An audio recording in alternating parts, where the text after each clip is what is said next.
chers invités, amis à la famille Biada, bonjour.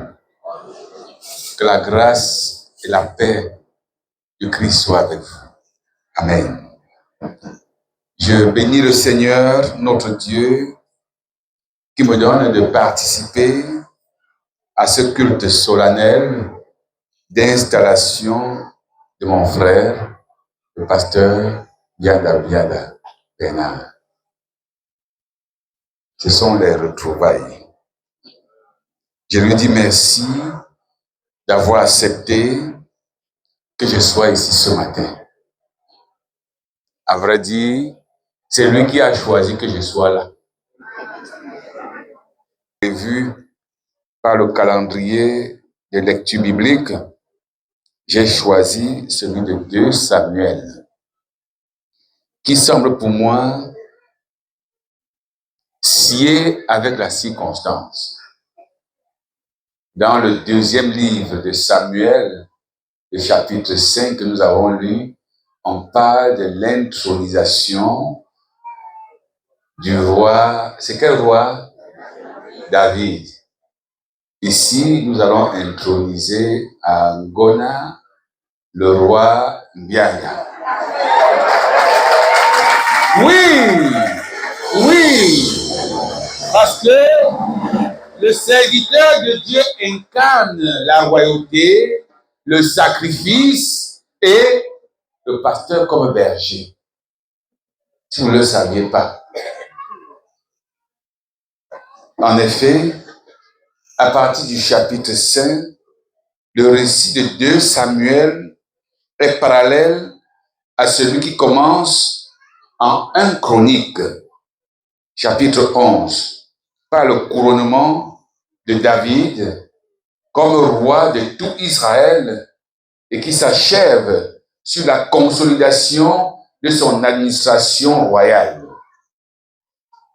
Le royaume édifié des bases si incertaines du temps de Saül va atteindre sa pleine maturité sous le nouveau roi. En même temps, nous voyons un changement en David lui-même.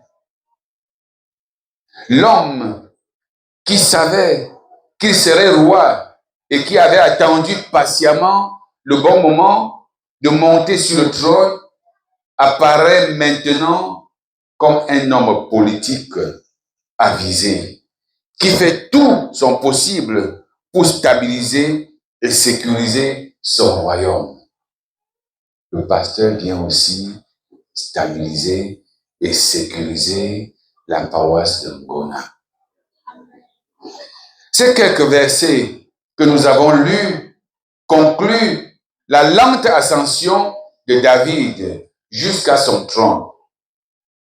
Avec la mort de tous les autres chefs, je veux dire Saül, Jonathan et Abner, la nation était devenue bien consciente de sa faiblesse et de son besoin d'un dirigeant, un dirigeant courageux pour le conduire. Et je pense que cette paroisse a besoin d'un dirigeant courageux pour la conduire. Aussi, les anciens de toutes les tribus viennent-ils trouver David, et David était à Hébron. Ils viennent le trouver pour lui exposer les 3 raisons pour lesquelles il devrait devenir leur roi. Première raison. Les Israélites, qu'ils soient du nord ou du sud, étaient tous chair et os, dont ils étaient apparentés. Secondairement, David avait accompli les prouesses militaires sous le règne de Saül, remplissant ainsi un devoir important pour les rois de ce temps. Nous le retrouvons dans le verset 2 du chapitre 7. Et troisièmement, Dieu avait promis à David, tu feras paître mon troupeau, tu feras paître mon peuple, Israël, et tu seras le conducteur d'Israël. Dieu le lui avait promis. La métaphore du berger devait rappeler à David sa jeunesse. Quand il paissait, au sens littéral du mot, le troupeau, dans 1 Samuel 16. Expérience qu'il immortalise dans le psaume 23 que tous nous connaissons. David dit, l'Éternel est mon berger et mon secours. Je ne manquerai de rien. Même quand je passe à l'ombre de la vallée de la mort, je ne crains aucun mal. Car ta houlette et ton bâton me rassurent. Tu restaures mon âme. Tu me diriges dans des sentiers verts à cause de ton nom. Un roi qui est un vrai berger ne sera pas autoritaire. Donc cette image s'appliquant à la royauté est très expressive.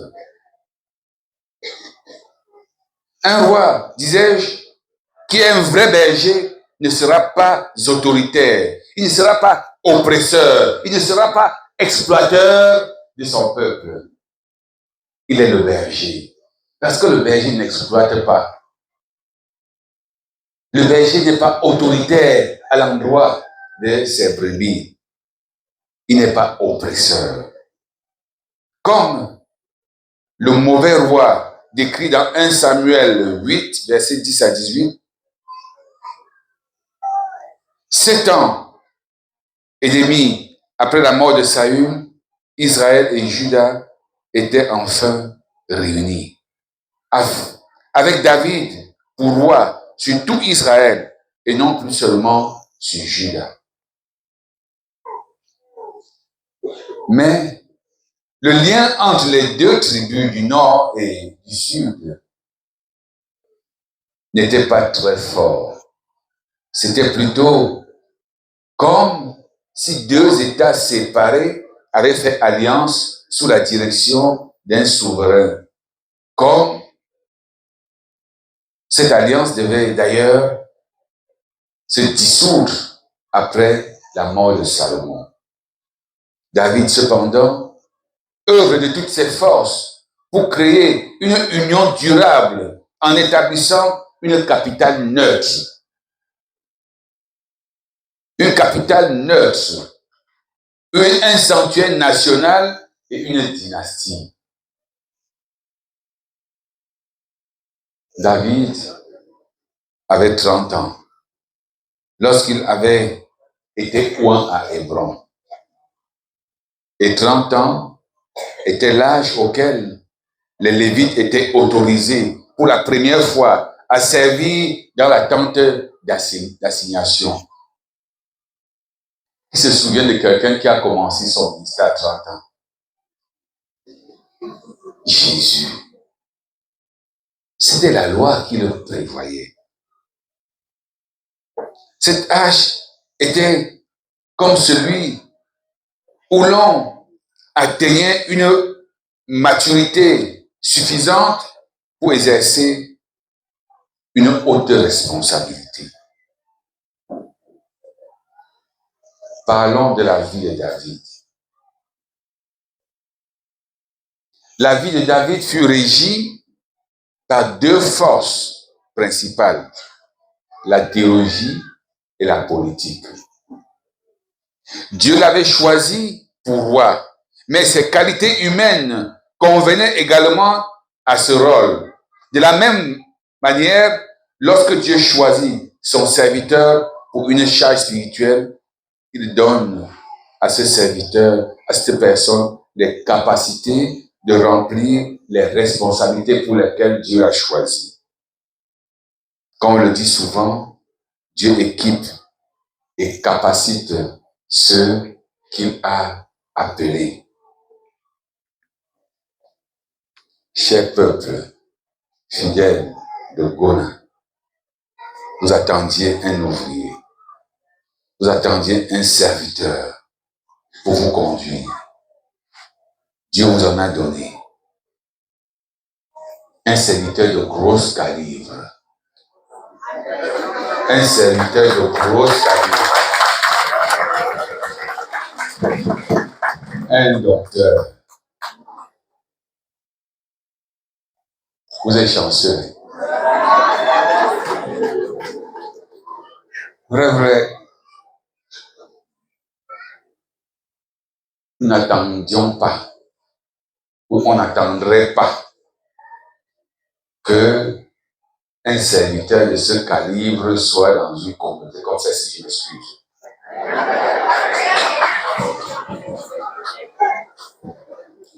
Nous avons ensemble, tous les trois, 23 ans de consécration. Donc on a plus de 30 ans de ministère. Et ce n'est plus dans les lieux comme ceux-ci qu'on attendrait être envoyé. Mais l'Église sait ce qu'elle fait. On m'a envoyé à Yabassi comme président de région. Certains m'ont dit, tu vas faire quoi là-bas?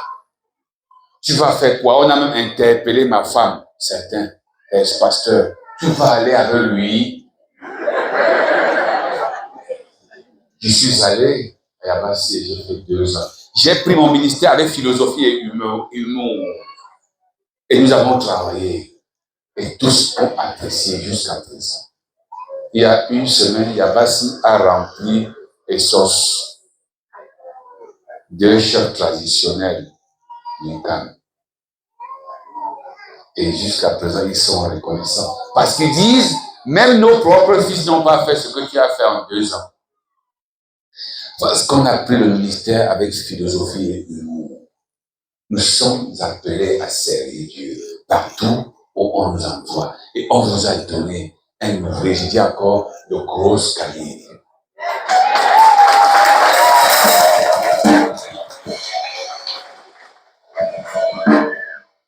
Je ne veux pas dire que vous ne le méritez pas.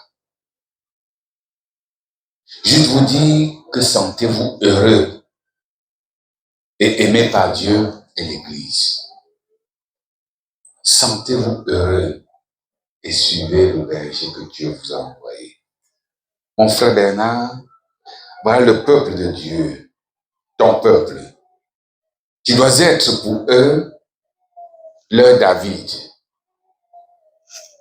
Tu dois être pour eux leur David. Quelqu'un que Dieu a capacité et lui a donné tout ce qu'il faut pour vous. Dieu lui en a donné. Dieu lui a donné tout ce qu'il faut pour vous.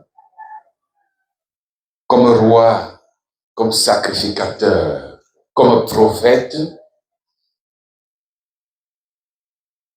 que tu sois dans le bon berger, le vrai berger.